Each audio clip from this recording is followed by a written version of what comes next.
Exercise 1.1 question number 1 है, right the following quadratic equations in the standard form and point out pair quadratic equations. सबसे पहले हम question को समझेंगे कि सवाल पूछा क्या जा रहा है।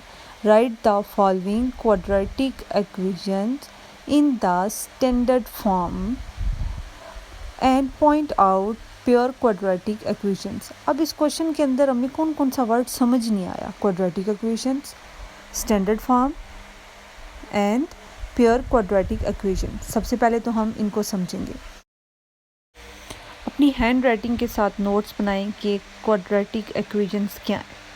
दूसरा, standard form of quadratic equations क्या है। थर्ड है पेयर क्वाड्रेटिक इक्वेशंस। अब सबसे पहले हम अपनी आसान ज़ुबान में इसको समझेंगे कि क्वाड्रेटिक इक्वेशंस क्या होती हैं। ऐसी इक्वेशंस जिसमें वेरिएबल हमने पढ़ा है कि वेरिएबल क्या होता है। इस यूनिट के अंदर कहीं पे भी इक्वेशन में x, y, z आएगा, उसको हम क्या बोलेंगे, वेरिएबल। x, y, z जो है वो वेरिएबल है। इस वेरिएबल जहाँ भी लिखा हो आपने समझ जाना है कि ऐसी इक्वेशन जिसमें x, y, z यानी कि वेरिएबल, ठीक है। ऐसी इक्वेशन जिसमें वेरिएबल, दोबारा से आप इसको याद करें कि वेरिएबल से मुराद है x, y, z, ये 3 लेटर्स आपने याद करने हैं। ऐसी इक्वेशन जिसमें वेरिएबल स्केयर हो। अब कुछ को ये भी नहीं पता होगा कि वेरिएबल स्केयर क्या होता है। स्केयर किसको बोलते हैं? पावर 2 को बोलते हैं। जब हम छोटी क्लासेस में थे तो हम x पावर 2 को क्या बोलते थे? इसको बोलते थे x पावर 2, लेकिन अब इस पावर 2 को क्या बोलेंगे? स्केयर।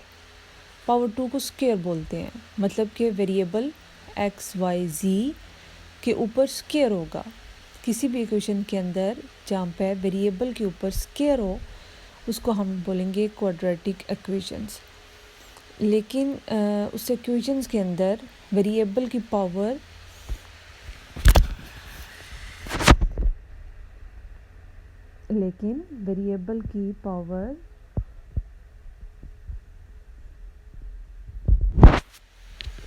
टू से हायर नहीं होगी, 2 से ज़्यादा नहीं होगी, ठीक है। मतलब कि एक इक्वेशन जितनी भी लंबी है, छोटी है, बड़ी है, उसके अंदर एक्स स्क्वायर सबसे बड़ी वैल्यू होगी, ठीक है। एक्स स्क्वायर या वाई स्क्वायर या जेड स्क्वायर सबसे बड़ी वैल्यू होगी। उससे बड़ी कोई वो टर्म नहीं होगी, कोई बड़ी वैल्यू नहीं होगी। हमने ये देखना है कि एक्स की पावर, हायर पावर जो है ना, वो एक्स स्क्वायर ही होगा, उससे ज़्यादा नहीं होगी। एक्स क्यूब आ जाए, मतलब एक्स की पावर 3 आ जाए, एक्स की पावर 4 आ जाए, तो वो क्वाड्रेटिक इक्वेशन नहीं होगी। एक इसकी वो बात याद रखनी है कि किसी इक्वेशंस के भी अंदर x की पावर 2 होगी तो हम उसको बोलेंगे क्वाड्रेटिक इक्वेशन। ऐसी इक्वेशन जिसमें वेरिएबल स्केयर हो लेकिन वेरिएबल की पावर 2 से हायर ना हो। अब हम एक एग्जांपल लेंगे, 3x square plus 7x is equal to 0। इसमें हम देखेंगे कि वेरिएबल स्केयर मौजूद है, तो हम देखते हैं कि यस, x जो है वेरिएबल है, उसके ऊपर स्केयर है। मतलब एक कंडीशन तो हमारे पास पूरी होगी, x स्केयर हमारे पास है। दूसरा क्या था कि पावर हायर ना हो, स्केयर से हायर ना हो, तो वो भी नहीं है। मतलब ये कि ये क्वाड्रेटिक इक्वेशन होगी। एक और एग्जांपल ले लेते हैं, 5x square plus 3x plus 1 is equal to 0। फिर हमने वही दो चीज़ें देखनी है कि वेरिएबल स्क्वायर में है तो x स्क्वायर, यस, मतलब एक कंडीशन होगी, और x स्क्वायर से कुछ ज़्यादा बड़ी वैल्यू ना हो। यहाँ पे x तो है, इसकी वैल्यू क्या होगी? 1। जिसके ऊपर वैल्यू नहीं लिखी होती उसकी वैल्यू 1 होती है, ठीक है। यानी कि 2 से हायर तो नहीं है, ये भी क्वाड्रेटिक इक्वेशन है। एक और एग्जांपल ले लेते हैं, ज़्यादा अच्छा इसको समझने के लिए। 7x square plus 2x plus 1 is equal to 0। अब आप बताएं कि इसके अंदर ये क्वाड्रेटिक इक्वेशन है या नहीं। x स्क्वायर भी है, x की वैल्यू ग्रेटर भी नहीं है, तो ये भी क्वाड्रेटिक इक्वेशन होगी।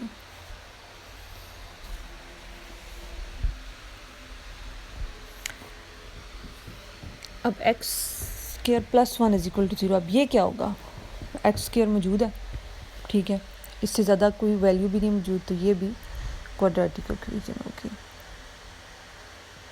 नेक्स्ट क्या करेंगे, हम एक और एग्जांपल ले लेते हैं। 4x³ plus 3x square is equal to 0। अब ये क्या होगा, यहाँ पे स्क्वायर तो है, एक्स स्क्वायर मौजूद है हमारे पास, वेरिएबल स्क्वायर है, लेकिन यहाँ पे वेरिएबल की पावर 3 आ रही है, x³। तो ये फिर क्या, कंडीशन तो नहीं रही उसकी, था कि हायर ना हो दूसरी, तो ये नहीं होगा, ठीक है, क्वाड्रेटिक इक्वेशन नहीं होगी ये, क्योंकि हायर पावर आ गई थी। तो ये था क्वाड्रेटिक इक्वेशन। एक और एग्जांपल लेते हैं। 3y² is equal to y into y minus 5 bracket close. तो अब हम देखेंगे कि यहाँ पे वेरिएबल क्या है, एक्स वाई जी को वेरिएबल बोलते हैं, यहाँ y है, तो जिसके ऊपर पावर नहीं होती वो 1 होती है, ठीक है। तो वेरिएबल की पावर स्क्वायर है, 2 हमारे पास है, तो कंडीशन तो उसकी पूरी होगी कि वेरिएबल स्क्वायर हो और पावर स्क्वायर से हायर ना हो। तो ये क्या होगा, आप बताएं, क्वाड्रेटिक इक्वेशन होगी या नहीं। ये क्वाड्रेटिक इक्वेशन होगी, क्योंकि ये अपनी जो इसकी कंडीशंस हैं उन पे पूरा उतरी है। ओके,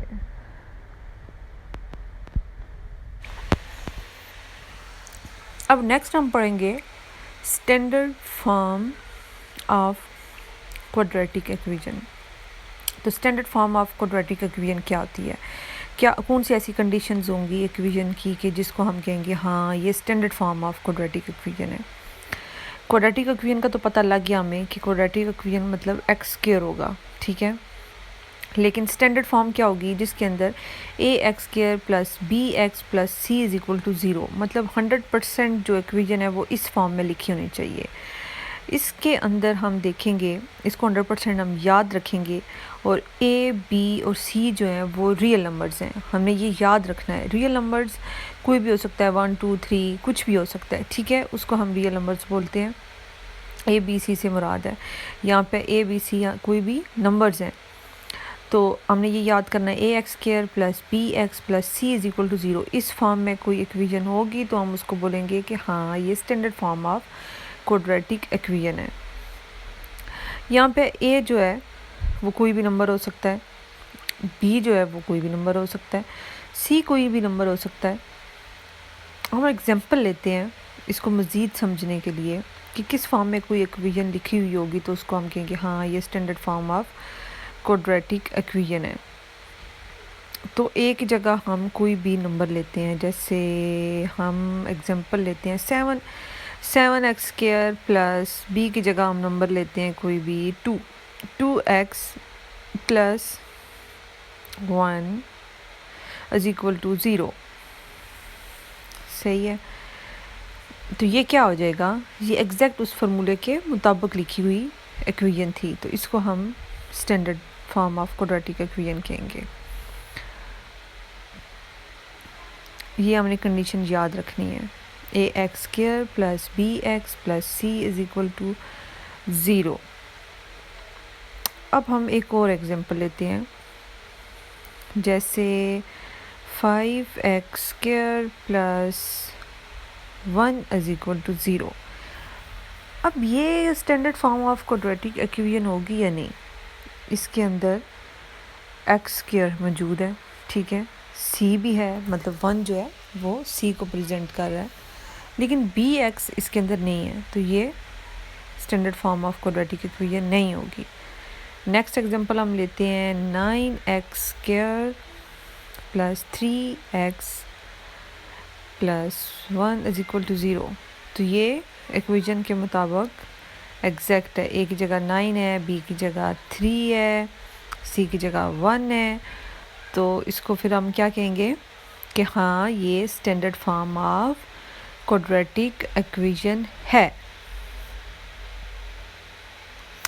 अब नेक्स्ट हम पढ़ेंगे पेयर क्वाड्रेटिक इक्वेशन। एक्सरसाइज 1.1 का क्वेश्चन नंबर 1 यही था, हमने उसके अंदर समझना था क्वाड्रेटिक इक्वेशन क्या है, standard form of quadratic equation क्या है, प्योर क्वाड्रेटिक इक्वेशन क्या है, तो उसको हम अंडरस्टैंड कर रहे हैं। तो प्योर क्वाड्रेटिक इक्वेशन ऐसी इक्वेशन जिसमें b इज़ इक्वल टू 0, उसको हम क्या कहेंगे, प्योर क्वाड्रेटिक इक्वेशन कहेंगे।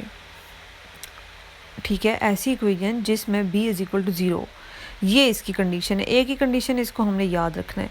जब b 0 होगा, b 0 को x के साथ मल्टीप्लाई करेंगे तो ये तो इसको भी 0 बना देगा।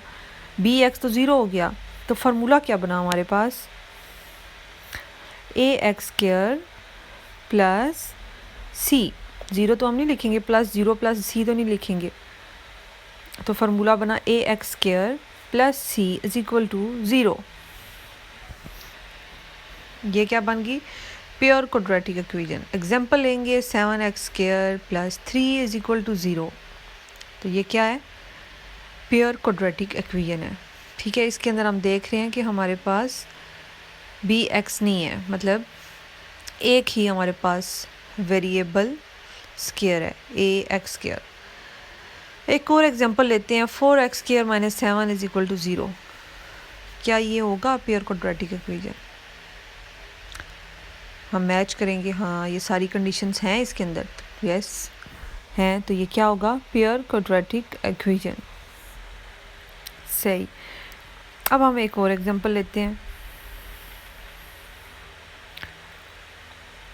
4x² minus 7 is equal to 0। ठीक है, ये तो था प्योर क्वाड्रेटिक इक्वेशन। अगर 4x² इज इक्वल टू 7 हो जाए तो इसको हम क्या कहेंगे, ये क्वाड्रेटिक इक्वेशन भी है और प्योर क्वाड्रेटिक इक्वेशन भी इसको बोलेंगे। कैसे बोलेंगे भाई, ये तो फार्मूले के ऊपर उतर ही नहीं रही, plus c plus is equal to 0 नहीं है, तो हम इसको देखेंगे कि हम इसको कन्वर्ट कर सकते हैं। कंडीशन क्या थी कि b 0 होना चाहिए, तो वो तो नहीं है। ठीक है, 4x² 7 को इस साइड पे ले जाएंगे, माइनस 7 इज इक्वल टू 0, तो हम लिख सकते हैं। तो ये क्या बन जाएगा, प्योर क्वाड्रेटिक इक्वेशन बन गई। तो हम इसलिए कहेंगे कि 4x² इज इक्वल टू 7 जो है वो प्योर क्वाड्रेटिक इक्वेशन है। अब बुक पे दफ़ा देखेंगे कि क्वाड्रेटिक इक्वेशन की डेफिनेशन हमने एग्ज़ाम्स के लिए क्या तैयार करनी है। An equation which contain the square of unknown variable quantity but no higher power is called quadratic equation or equation of second degree। यहाँ तक इसकी डेफिनेशन हमने याद करनी है। समझ तो हमने दिया था कि वेरिएबल स्क्वायर होगा तो उसको हम क्या कहेंगे, क्वाड्रेटिक इक्वेशन, लेकिन हायर पावर नहीं होगी। Second degree equation is one variable x of the form is ax² plus bx plus c is equal to 0। ये फार्मूला हमने याद करना था, a is not equal to 0 and a b c और real numbers. Real numbers क्या होते हैं, real numbers होते हैं 0 प्लस माइनस 1, मतलब प्लस माइनस भी हो सकता है, प्लस 1 भी हो सकता है, माइनस 1 भी हो सकता है, प्लस 2 भी हो सकता है, माइनस 2 भी हो सकता है। इस कॉल्ड जनरल फॉर्म और standard form of quadratic equation. ठीक है, ये फार्मूला होगा एग्जैक्ट, तो उसको हम कहेंगे standard form of quadratic equation. Definition हमने तैयार करनी है इसकी यहाँ से लेके यहाँ तक। अच्छा, तो इसी तरह क्वाड्रेटिक इक्वेशन की डेफिनेशन यहाँ से लेके यहाँ तक हमने याद करनी है एग्ज़ाम्स के लिए। अपनी ज़ुबान में तो हमने इसको समझ लिया था। अब हम आगे देखते हैं, here a is the coefficient of x²। तो कोफिशिएंट क्या होते हैं, वीडियो के स्टार्ट में हमने बताया था, कोफिशिएंट जो वेरिएबल के साथ मल्टीप्लाई हो रहा है नंबर, उसको हम कहते हैं यहाँ ax²। a क्या था, रियल नंबर था, x² के साथ क्या हो रहा है, मल्टीप्लाई हो रहा है, तो कोफिशिएंट ऑफ x² होगा।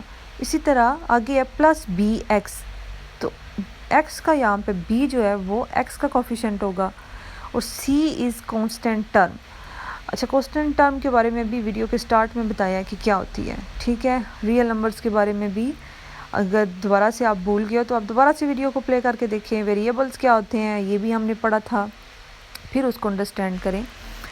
अच्छा, अब है the equation x² minus 7x plus 6 is equal to 0 and 3x² plus 4x is equal to 5 are the example of quadratic equation. अच्छा, अब इसमें हम देखेंगे कि x square minus 7x plus 6, इसमें वेरिएबल स्क्वायर तो मौजूद है। देखें फर्स्ट जो है एक्स स्क्वायर यानी कि वेरिएबल स्क्वायर मौजूद है, इसी तरह 3x स्क्वायर वेरिएबल स्क्वायर मौजूद है, तो इसको हम क्या कहेंगे, क्वाड्रेटिक इक्वेशंस।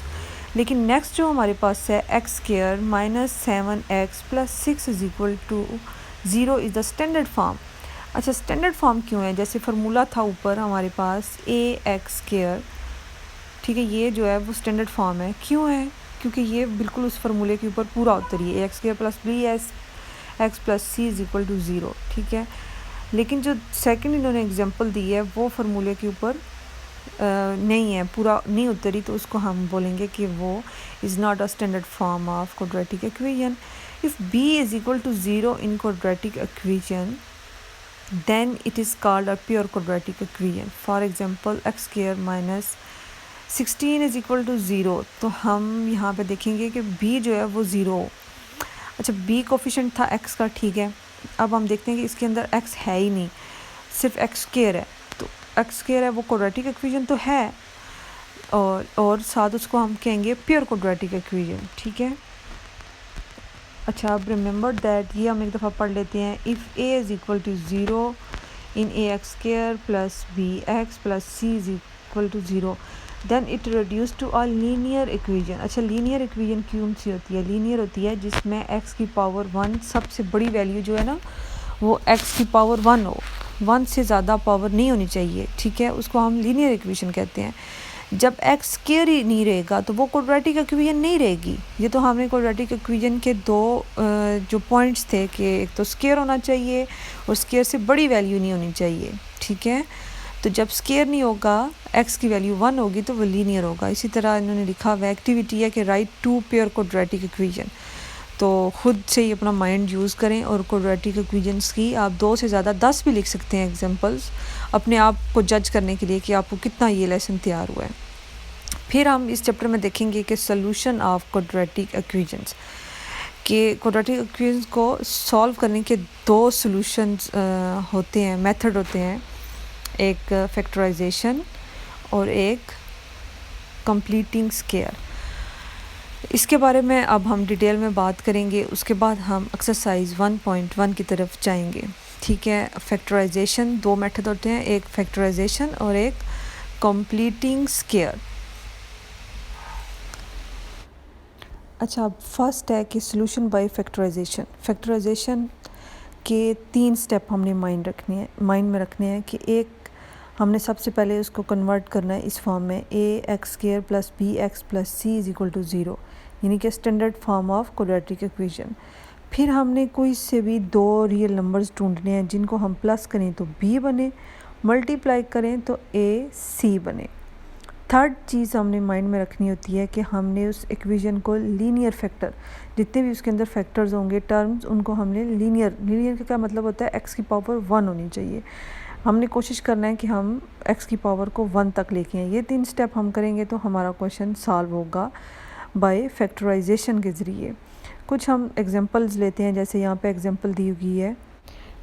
अच्छा, यहाँ पे मैं रफ़ वर्क करूँगी, उसको साथ ही रिमूव कर दिया करूँगी, लेकिन आपने उसको राइट साइड पे पेपर की आप कर सकते हैं, अपने माइंड में कर सकते हैं। प्रैक्टिस करेंगे तो आपको उसकी ज़रूरत भी पेश नहीं आएगी। तो कुछ बेसिक चीज़ें समझाने के लिए मुझे वो रफ़ चीज़ें लिखनी पड़ती हैं। तो क्वेश्चन पहले लिखते हैं, 3x square minus 6x is equal to x plus 20। अच्छा, 3 स्टेप्स थे। पहला स्टेप क्या था कि उसको हमने standard form of quadratic equation में लेके आना है। तो ये देखें, ये स्टैंडर्ड फॉर्म तो नहीं है क्वाड्रेटिक इक्वेशन की, ये स्टैंडर्ड फॉर्म नहीं है। हमने सबसे पहले इसको क्या करना है, स्टैंडर्ड फॉर्म में लेके आना है। उसके लिए क्या फार्मूला था, ax square plus bx plus c is equal to 0। इस फॉर्म में होगी तो हम उसको बोलेंगे yes, now this equation is in standard form. तो ये क्या मैच हो रही है, नहीं हो रही, तो इसको कन्वर्ट करना है। तो कैसे कन्वर्ट करना है, ax square bx square 3x square, यानी कि ये तो ठीक है, सही हो गया। तो bx यहाँ पर क्या है, 6x, और x भी जो है वो उसको भी हम बी एक्स कह सकते हैं, क्योंकि जिसके साथ कोई नंबर नहीं लिखा होता उसका मतलब होता है 1 है, मतलब 1x मतलब। अब x को हम इस साइड पे लेके आएंगे तो ये क्या बन जाएगा, प्लस x था ना, तो कन्वर्ट जब उस साइड पे लेके जाते हैं तो ये साइन चेंज हो जाता है, माइनस एक्स हो जाएगा। अब 20 को भी हमने उस साइड पे लेके जाना है, तो प्लस 20 है तो ये क्या हो जाएगा, प्लस का साइन चेंज होके -20 इज इक्वल टू 0। अच्छा, अब हमने देखना है कि ये अभी स्टैंडर्ड फॉर्म बन गई है, तो नहीं भाई, अभी तो ये बी एक्स जो है वो हमारे पास 2 आ रहे हैं, यानी कि -6x और -x आ रहा है, तो हम इसको आपस में सॉल्व करेंगे। 3x स्क्वायर माइनस माइनस, देखिए माइनस माइनस जब आपस में सॉल्व होते हैं, ठीक है, तो वो साइन माइनस का होता है, लेकिन वो दोनों आपस में हो प्लस रहे होते हैं, तो साइन माइनस लगाएंगे 6 और यानी कि 1x, जब कुछ x जो है वो उसका मतलब है 1 है उसके साथ, तो हम -7x करेंगे और -20 इज इक्वल टू 0। सही है। अब हम नेक्स्ट चलेंगे, अब हम देखेंगे कि हाँ अब हमारी जो इक्वेशन है वो स्टैंडर्ड फॉर्म में आ चुकी है।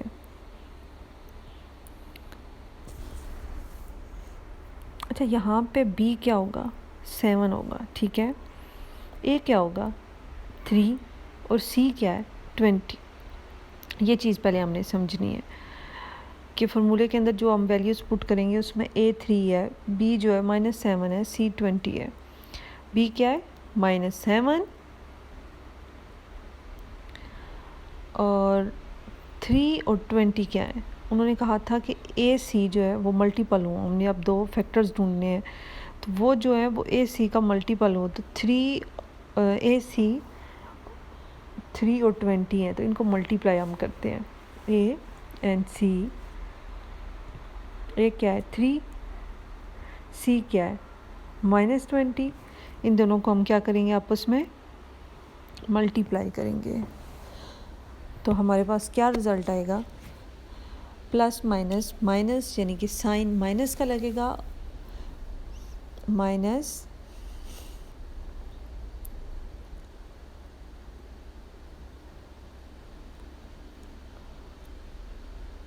-60, ए सी जो आएगा हमारे पास वो -60 है। ये हमने रफ साइड पे करना है काम, ठीक है, कि बी जो है वो -7 है, माइंड में रखना है, जब प्रैक्टिस करेंगे फिर तो हमारे माइंड में आ जाएगा ना फ़ौरन कि यहाँ पे बी जो है वो -7 है, ए सी जो है वो 33 और -20 का मल्टीपल है, यानी कि -60 हमारे पास रिज़ल्ट है, ठीक है। आप याद रखने की राइट साइड पे भी क्वेश्चन के लिख सकते हैं, सॉल्यूशन के राइट साइड पे भी, लेकिन इसको माइंड में रखना होता है। अब हमने ऐसे 2 नंबर्स जो हैं वो देखने हैं जिनको हम प्लस करें तो हमारे पास रिज़ल्ट आए -7, और ये भी फार्मूला था, हमने जो सेकंड चीज़ थी ये याद रखनी थी, जिनको मल्टीप्लाई करें 2 नंबर्स को तो वो क्या है हमारे पास रिज़ल्ट -60। ये फार्मूला मतलब हमने फार्मूले में देखे थे कि हमारे पास दूसरा स्टेप ये होगा कि ऐसे 2 नंबर ढूंढने हैं जिनको प्लस करेंगे तो -7 मतलब बी आए वैल्यू, और जिनको मल्टीप्लाई करेंगे तो वैल्यू आए ए और सी की।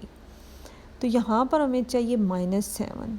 ऐसे कौन से 2 नंबर्स होंगे, -12 और +5। अब आप देखें -12 + 5 तो क्या आता है हमारे पास -7।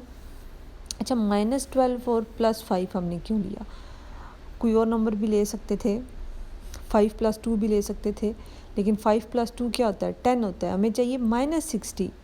तो 12 को 5 टाइम जब हम मल्टीप्लाई करेंगे तो हमारे पास क्या आएगा -60, 12 के साथ, क्योंकि माइनस का वो है साइन है, क्योंकि हमें साइन -7 चाहिए, साइन -60 चाहिए, तो हमने बड़ी वैल्यू के साथ माइनस लगाना है, -12 लगाया, ठीक है, -12 + 5, ये हमें पता लग गया कि हमारे पास फैक्टर्स बनेंगे। अच्छा, अब ये सारा काम जो था ये रफ़ करने वाला था, ये रफ़ साइड पे करने वाला था, इसको इसलिए मैं रिमूव कर रही हूँ यहाँ से। हम लिखेंगे 3x² minus 12x plus 5x minus 20 is equal to 0। ये रिमूव कर दें, ये आपने रफ़ काम करना है। 0 आपको समझाने के लिए इधर ही मैंने लिख दिया था, सही। अब हमने क्या करना है, यहाँ पे हमने अब थर्ड स्टेप था कि उसको लीनियर फैक्टर्स में लेके आना है। तो मतलब कि जितने भी फैक्टर्स हमने बनाने हैं वो x की पावर जो है वो 1 हमने लेके आनी है, ठीक है। तो x की पावर 1 लाने के लिए हम क्या करेंगे, ये जो फर्स्ट 2 है ना 3x² माइनस 12x, इन दोनों को हम एक जगह सॉल्व करते हैं और 5x माइनस 20 को दूसरे मतलब हम वो कहते हैं 2 पार्ट्स में डिवाइड कर लेते हैं ना। तो यहाँ पे हम क्या करेंगे 3x² और माइनस 12x को पहले और फिर 5x और माइनस 20 को करेंगे। इसकी रीज़न ये भी है कि हम देखते हैं 3 और 12 में हम ज़्यादा कॉमन चीज़ें ले सकते हैं। जैसे 3 को हमने कॉमन लिया, 3x को कॉमन लिया, ठीक है। तो 3x को जब हम कॉमन लेंगे तो ब्रैकेट में क्या आएगा, पीछे हमारे पास क्या रह गया x, माइनस 3 को 12 के साथ मल्टीप्लाई करें तो 3 4 12 आता है। तो हम लिखेंगे -4, 3x इंटू एक्स माइनस 4। अब यहाँ पे क्या कॉमन आएगा हमारे पास, यहाँ पे हमारे पास कॉमन आता है 5। देखिए 5 के साथ तो हो जाएगा, 5 1 ज़ा 5 और 5 4 ज़ा 20। तो यहाँ पे हम क्या करेंगे, इसको मैं थोड़ा स्मॉल साइज़ में लिखती हूँ जगह की वजह से। 3x इंटू एक्स माइनस 4, अच्छा जी, प्लस 5 इंटू एक्स माइनस, क्या किसके साथ होता है मल्टीप्लाई, 5 को डिवाइड करें 20 के साथ तो 5 4 ज़ा, ठीक है 4। अब हम देखिए minus x minus 4 x minus 4 common है, तो इसको हम एक दफ़ा लिखेंगे सिर्फ, ठीक है। और 3x प्लस 5 इसको इस तरह से लिखेंगे, 3x जो ब्रैकेट्स के बाहर वैल्यू होंगी उन्हें एक ब्रैकेट में इकट्ठा कर देंगे, 3x plus 5 is equal to 0।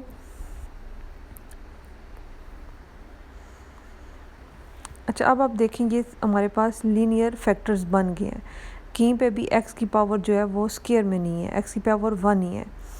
तो अब हम x minus 4 is equal to 0 कर देंगे, comma 3x plus 5 is equal to 0।